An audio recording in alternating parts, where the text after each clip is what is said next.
The Minnesota Vikings putting together the all USC draft. Receiver Jordan Addison in the first round, then coming back on day 2. Late on day 2, pick 102 is Mekhi Blackmon, the cornerback from USC. I'm Peter Bukowski, joined by Locked On Vikings host Luke Braun. And we are going to dig into this one. Locked On NFL Draft coverage presented by Ultimate Football GM. You think you can run an NFL franchise?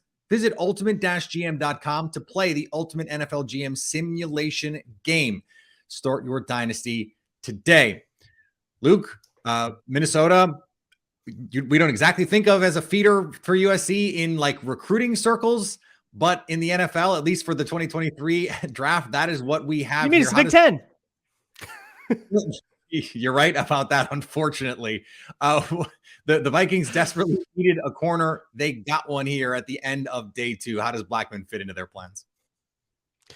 Very big on scheme fit, I think, here with Brian Flores. This is very much a Flores pick. He wants a physical corner, a press man corner. They view him as somebody who has inside-outside flexibility, so he'll be able to follow guys around. They want to have a secondary that can sort of hunt matchups or deny the offense from hunting matchups, and this is going to be another, I think, attempt at getting a guy for there. But a very interesting pick in terms of the we kind of knew they would take a corner, but this corner is interesting with Keely Ringo on the board, Clark Phillips on the board, Darius Rush, Kyle Blue Kelly, a lot of guys that I think people had over Mekhi Blackmon that are still on the board here. So it's an interesting pick, but I get it on a scheme fit level. Both Blackmon and Addison are what we in the business call smalls. Neither of them quite tip the scales. Above 180. They are coming for our jobs as soon as they finish in the NFL. Is that just because that's the shape of the draft this year? Sort of no pun intended, but kind of some pun intended. That's just how this shook out. Yeah, I think so. And I think that there are a lot of reasons why there's, I think, more small guys in this draft, probably related to COVID and delays and taking years off. With Mekhi Blackmon in particular, he had to go through the JUCO route, and then he spent 4 years at Colorado. And sometimes you go, well, maybe one more year and I can hit the weight room and maybe I can get my weight up and I'll get a better draft stock. And he's coming out at 24, so he's coming out a little older, taking that extra year at USC as a transfer.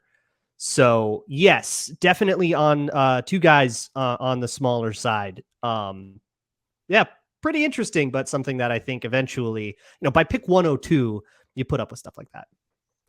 So in terms of, you mentioned the scheme fit, does that imply to you that they expect him to be able to come in and play right away for them?